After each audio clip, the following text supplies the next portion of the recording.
Okay, so here's our breaking news tonight. It is out of North Korea, and it's a serious question about the health of Kim Jong-un following recent surgery. 최근 북한 국무위원장 김정은이 지난 11일 노동당 정치국회의 이후 모습을 나타내지 않으면서 CNN은 김정은의 건강 이상설, 뒤이어 사망설을 제기했습니다. 그러나 대부분의 소식통은 이를 추측에 불과하다고 일축, 신변엔 문제없다고 밝혔는데요. 하지만 여기서 잠깐! 사실상 수령 1인에게 모든 권력이 집중된 상황에 김정은 위원장의 건강에 이상이 생긴다면 북한은 누가 집권할까요? 이때다 싶어 알아보는 김정은 체제를 움직이는 북한의 실세. 왕의 남자들 31인 명단을 공개합니다.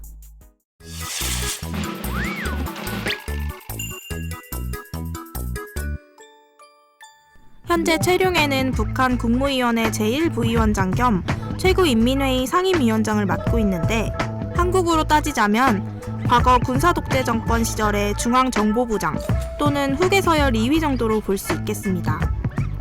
그는 김정은 집권 초기 때부터 항상 그의 최측근이었는데요. 김정일 위원장의 아들인 김정은 위원장. 무려 묻지도 않고 따지지도 않고 데려간다는 셋째 아들인 그는 겨우 28세에 권력의 최정점에 오르게 됩니다.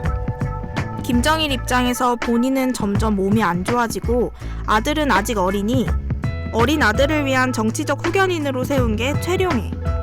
든든한 최룡해가 바로 북한 권력 서열 2위입니다. 그럼 다음 순위 바로 공개 들어갑니다.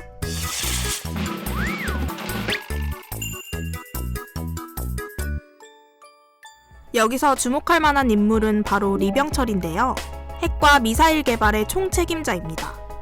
김정은 옆에 꼭 붙어서 설명을 하고 성공했다고 와락 껴안기까지.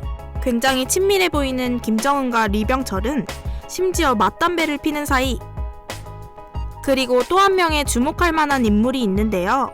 하노이 북미 정상회담을 총괄했던 조선아시아태평양위원회 김영철 위원장입니다. 사실 지난해 하노이 북미 정상회담이 조금 안 좋게 끝났던 거 기억하시죠? 그 당시 회담이 결렬된 이후로 김영철 숙청설까지 돌았었는데요. 다행히도 그는 여전히 당 중앙위 부위원장으로 건재함을 과시하고 있다고 합니다.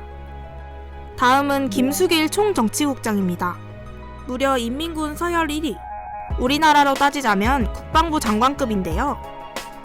드라마 사랑의 불시착에서 정국환 씨가 이 역할을 맡아 열연을 펼치셨죠. 김수길의 실제 성격하고도 비슷하다는 소문이. 그럼 다음 명단 공개합니다. 북한 핵심 인물 31인 중 유일한 여성인 김여정 부부장. 생각보다는 리스트의 아래에 위치해 있는데요. 하지만 김여정 부부장이야말로 막강한 권력을 누리고 있는 31인들 사이에서도 사실상 김정은 위원장과 가장 가까운 사람입니다. 혹여나 실수라도 해서 김정은 위원장의 심기를 건드리면 어떡할까 하는 다른 권력자들과는 달리 유일하게 김정은 눈치 안 보고 직언할 수 있는 인물. 그의 슬하에 아이 셋이 있긴 하지만 유사시 김정은을 대신하기에는 아직은 너무 어린데요. 체제 유지를 위해 후계 문제를 항상 염두에 두어야 하는 그로서는 가장 신뢰하는 동생이자 자신과 같은 백두혈통의 김여정 제1부부장을 실질적 2인자로 염두에 둘 것 같습니다. 김정은 위원장의 건강 이상설로 시끄러운 국내외 상황. 하지만 오히려 평양은 조용한데요. 1984년생. 올해 36살의 젊은 지도자가 가진 왕관의 무게가 오늘따라 더욱 무거워 보입니다.